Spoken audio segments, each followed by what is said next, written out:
Bonjour et bienvenue à l'Église Christ Vivant du Luxembourg. Je viens auprès de vous pour vous présenter des moments forts, des moments de témoignage, des moments de témoignage vivants. Là, on va recevoir des invités spéciales, on va recevoir des fidèles qui ont vécu, qui ont eu à voir la main de Dieu dans leur vie et qui sont prêts à témoigner pour vraiment que vous compreniez, que vous sachiez que Dieu est bel et bien vivant. Ici, à l'église Christ Vivant du Luxembourg, avec le pasteur Serge Kalengay. Donc, si vous voulez voir, si vous voulez venir aussi témoigner, pourquoi pas, un jour peut-être, ça se passe ici, au Luxembourg, à l'église Christ Vivant du Luxembourg. Bonjour et bienvenue à l'église Christ Vivant du Luxembourg pour un temps fort de témoignage en compagnie de Maman José. Maman José, ça va? Bonjour, ça va bien, merci, grâce à Dieu. Ça va, merci beaucoup. Alors, parlez-nous un peu de vous. Qui êtes-vous? Quel âge avez-vous, si vous voulez nous le dire? Marie-Josée, je suis née au Cap-Vert et j'ai eu des problèmes de santé très tôt. Et mes parents, ils ont essayé de m'aider, mais il n'y avait rien qui allait. Et j'ai maintenant 58 ans et à l'âge de 45 ans, on m'a trouvé avec une malformation au niveau de la tête, du crâne. Et c'est avec ce problème que je suis devenue très immobile. Avant, j'étais très active dans la vie. J'étais infirmière. Et j'ai dû, à 40 ans, j'ai dû tout arrêter. D'accord. Déjà, j'espère que ça va mieux maintenant. Et 58 ans maintenant, c'est ça. Et dans votre parcours, cette difficulté, qu'est-ce que vous vous atteniez à quoi en fait? À quoi vous vous accrochez avant? Au début, à ma famille et mes enfants, parce qu'elles étaient encore très petites, et j'arrivais pas très bien à suivre leur grandissement.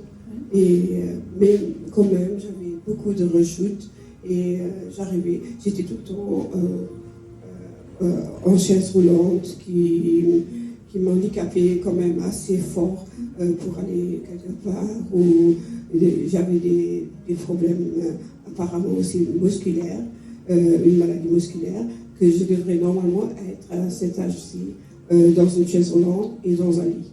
Et maintenant, chaise roulante? Non. Non, chaise roulante, non, pas dans un lit, et je marche. Ah, gloire à Dieu, on va gloire à Dieu. parler de ça. À quel moment vous êtes venu à l'église?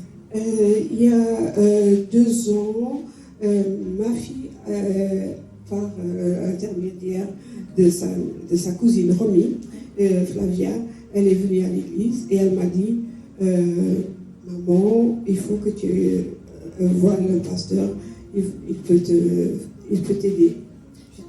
J'étais d'accord. D'accord. Et là, vous vous êtes dit quoi? Est-ce que vous vous êtes dit, bon, je vais y aller, c'est un dernier espoir, j'ai plus rien à perdre? Qu'est-ce que vous vous êtes dit en fait quand vous êtes... Tout à fait. J'ai rien à perdre. J'ai dit, c'est un dernier espoir et je veux vraiment que j'aille mieux et que je fasse quelque chose. Et là, c'était la main qui était tendue. Oui, c'est ça. Et avant de venir à l'église, vous avez eu une rencontre avec le pasteur Serge ou pas du tout? Si, il était venu chez moi. D'accord. Comme Flavia lui avait parlé de moi, ma fille. Et le pasteur est venu avec le serviteur Joël chez moi. Et comment ça s'est passé? Il est venu, il m'a demandé combien de temps j'étais en chaise roulante. J'étais depuis 15 ans en chaise roulante. Et je ne savais plus bien marcher, j'avais des problèmes normaux. Dans la maison même, j'étais en chaise roulante. Wow. Et qu'est-ce qu'il vous a dit? Quel a été le mot crucial que le pasteur vous a dit? Est-ce qu'il vous a dit quelque chose de particulier? Il m'a dit si je croyais en Jésus-Christ. Oui. J'ai dit oui. Et il m'a dit, est-ce que je peux prier pour toi? Et j'ai dit oui. Et il a prié pour moi. Et de l'instant, je me suis mis debout, je me suis mis à marcher dans la maison. Wow. Et ma fille, elle a pleuré de joie. Mais ça devait être vraiment 15 ans en chaise roulante et là? Comme ça a recommencé. j'ai recommencé à marcher et depuis, je vais de mieux en mieux. Je fais beaucoup attention à moi.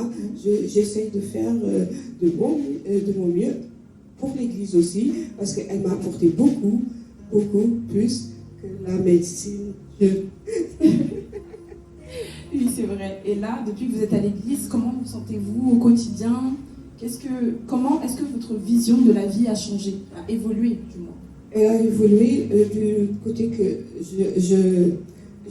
j'essaie de donner plus ma conscience vers Dieu, vers Jésus-Christ, parce que je sais que c'est lui qui est aux commandes, c'est lui qui nous emmène dans notre quotidien. Amen. Et avec l'Église, on est une grande famille. J'ai l'impression que je suis dans une grande famille et je suis toujours la bienvenue. Yes. Vraiment, c'est très beau. Grâce à Dieu. Vraiment. Gloire à Dieu, 15 ans en chaise roulante. 15 ans en chaise roulante, je vous dis, je revis là. Voilà. Je revis vraiment. Et est-ce que vous auriez un dernier message à transmettre à quelqu'un qui est dans la même situation que vous, qui a déjà tout essayé, qui a essayé l'hôpital, qui a tout essayé et qui est au bord? Qu'est-ce que... Je dirais que la foi, c'est la première chose qu'on doit garder et être dans la foi. C'est ça qui nous aide de venir plus devant Jésus. Et il est toujours là. Il est toujours là parce qu'il nous soutient toujours. Amen. Et c'est grâce à ça que je dis à tous ceux qui perdent l'espoir, non, il y a encore de l'espoir parce que Jésus est toujours là. Gloire à Dieu. Bon, pour le dernier moment, on va se lever tous ensemble, à deux, que les gens voient vraiment que Dieu a fait dans notre vie. On va... Hein? Oui.